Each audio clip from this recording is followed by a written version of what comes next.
आज रात 12 बजे से 3 नए आपराधिक कानून लागू हो रहे हैं, जिनको संसद के द्वारा विधिवत लागू किया गया है, पारित किया गया है। तो सबसे पहले इन कानूनों के बारे में चर्चा करेंगे कि क्या बदलाव हैं। तो ये कानून जो है न्यायिक नागरिक के लिए केंद्रित कानून है। अब कैसे, जैसे कि इसमें एफआईआर से रिलेटेड ई-एफआईआर इलेक्ट्रॉनिकली सूचना दिया जा सकता है, जीरो एफआईआर का प्रावधान है। महिलाओं के विरुद्ध कोई अपराध अगर घटित होती है तो 24 घंटे के भीतर उनकी सहमति से उनका बयान, चिकित्सीय जांच लेने का प्रावधान है तथा मेडिकल ऑफिसर जो हैं उन पे बाध्यता है कि 7 दिनों के भीतर उसकी रिपोर्ट दें। इसके अलावा पुलिस द्वारा पीड़ित को 90 दिनों के भीतर जांच जो है करके और जांच में क्या कार्रवाई हुई है उसके बारे में, उसकी प्रगति के बारे में पीड़ित को सूचित करना है। इसके अलावा नागरिक केंद्रित इसमें 2 चीज़ें और हैं धारा 397 और 98 में। एक तो कि विटनेस का प्रोटेक्शन स्कीम बनाया गया है, मतलब गवाह संरक्षण योजना, जिसके लिए अलग से राज्य सरकार जो है प्रावधान लाएंगी। और मुआवजा का, जो पीड़ित हैं उनके लिए मुआवजा का भी आदेश पारित किया गया है।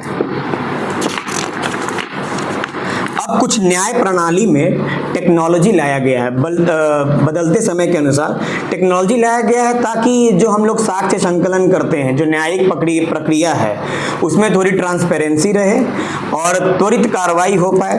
अब जैसे इसमें ई सम्मन, जो सम्मन है अब भौतिक रूप से नहीं देना है, इलेक्ट्रॉनिकली चला जाएगा। ई नोटिस का प्रावधान है, यहाँ तक कि इलेक्ट्रॉनिक रिकॉर्ड्स जो हैं उनको भी प्रस्तुत करना, और ई ट्रायल भी है जो ई माध्यम, इलेक्ट्रॉनिक माध्यम से किया जा सकता है। जैसे कि गवाह है आपको, या फिर न्यायिक अभिरक्षा में कोई कैदी हैं तो उनको वहीं से न्यायालय के समक्ष वीडियो कॉन्फ्रेंसिंग के माध्यम से उपस्थापित करवाना। तो ये काफ़ी बदलाव किए गए हैं, जिससे आपकी कार्रवाइयाँ जो है वो कम समय में और ट्रांसपेरेंट रूप में हो पाएंगी।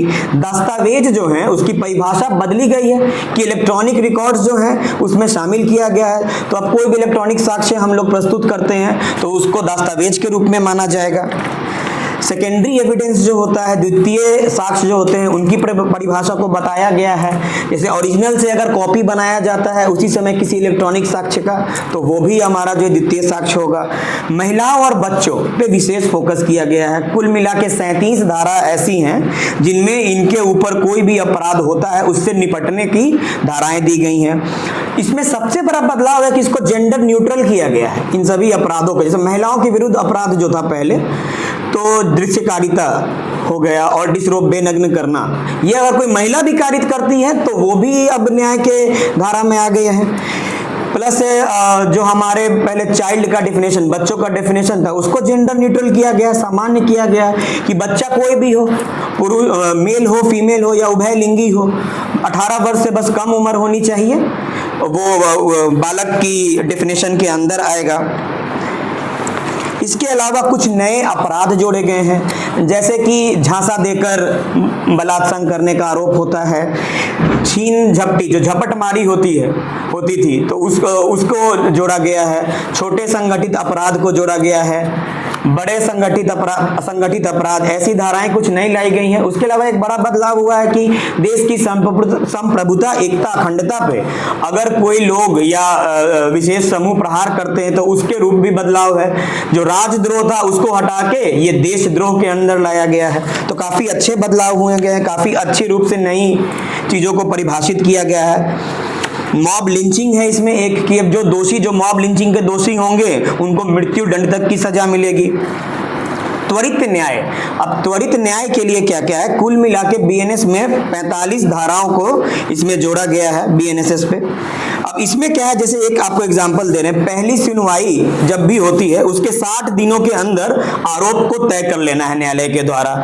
उसके बाद अगर आरोप तय हो गया तो 90 दिनों के भीतर जो घोषित अपराधी हैं अगर वो अनुपस्थित भी है, पहले क्या हुआ कि उनकी अरेस्टिंग नहीं हो रही है तो उनका जजमेंट नहीं हो रहा है, ट्रायल नहीं हो रहा है, अब एक विशेष प्रावधान कर दिया गया है, उसका नाम ही दिया गया है कि inquiry, trial and judgement in absentia. मतलब अगर प्रोक्लेम्ड ऑफेंडर हो गए आप तो आपका जजमेंट हो जाएगा, आपके ऊपर दे दिया जाएगा।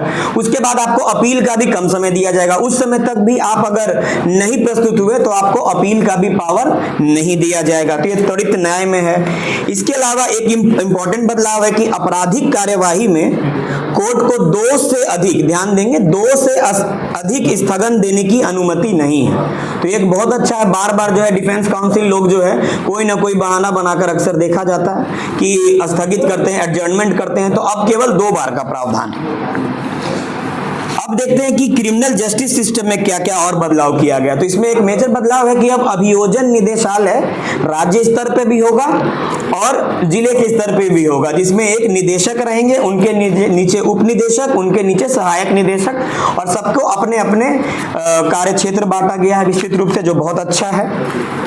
पूछताछ और परीक्षण जो हम करते हैं, जो इंट्रोगेशन करते हैं, वो अब हम इलेक्ट्रॉनिक मोड में कर सकते हैं। इसकी भी हमें अलाउ किया गया है कि हम लोग उसका यूज किया जा सकता है। विचाराधीन कैदियों के लिए उनकी रिहाई, इसके लिए भी कुछ प्रावधान है। जैसे जो पहली बार अपराध किए हैं ऐसे अपराधी, तो उनको रिहा किया जा सकता है कोर्ट के आदेश से। इस तरीके के कुछ अच्छे बदलाव हुए हैं। अब सबसे बड़ा बदलाव जो पुलिस के एंगल से हुआ है, तो पुलिस की जवाबदेही भी बढ़ी है और पारदर्शिता भी बढ़ी है, प्लस जो कन्विक्शन हमें करना है दोषियों को, वो करने में अब हमें आसानी होगी। इसके कारण, जैसे इसका एक एग्जांपल देंगे कि जब भी हम जब्ती तलाशी करेंगे, उसको अनिवार्य किया गया है बीएनएसएस की धारा 105 के अंदर की उसको पूरी सर्च एंड सीजर का जो है वीडियो रिकॉर्डिंग करना है। तो इस संबंध में हमारी तैयारी भी काफी अच्छी है।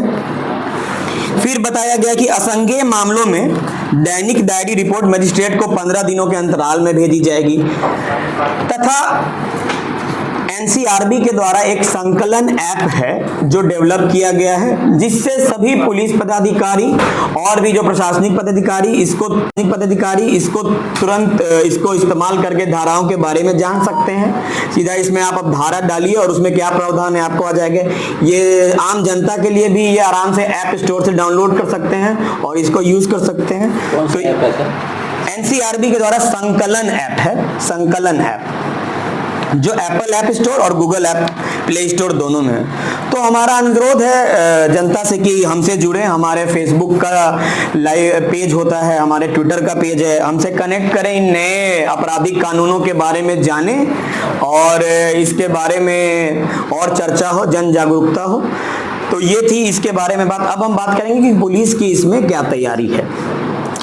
तो हमारे पुलिस महानिदेशक महोदय के निर्देशन में पूरे बिहार में हर एक जिला में हाइब्रिड मोड में, और हाइब्रिड मोड मतलब ऑनलाइन जो जिला उसमें डायरेक्ट जुड़े, और ऑफलाइन में ज्ञान भवन एएन कॉलेज वगैरह में 3 सत्रों में, और प्रत्येक सत्र 3 दिवसीय था। तो पूरे पुलिस पदाधिकारियों की बृहद रूप में ट्रेनिंग हुई है। इसके अलावा हमारे स्तर से और मास्टर ट्रेनर के स्तर से हर एक थानाओं में जाकर इन पर विचार विमर्श, टेस्ट, इंटरैक्टिव सेशंस तथा प्रशिक्षण, जो सबसे जरूरी धाराएं हैं, क्या क्या चेंज आ रही है, प्रोसीजर में क्या क्या चेंज आ रहा है, इस सब के ऊपर विस्तृत रूप में चर्चा की गई है।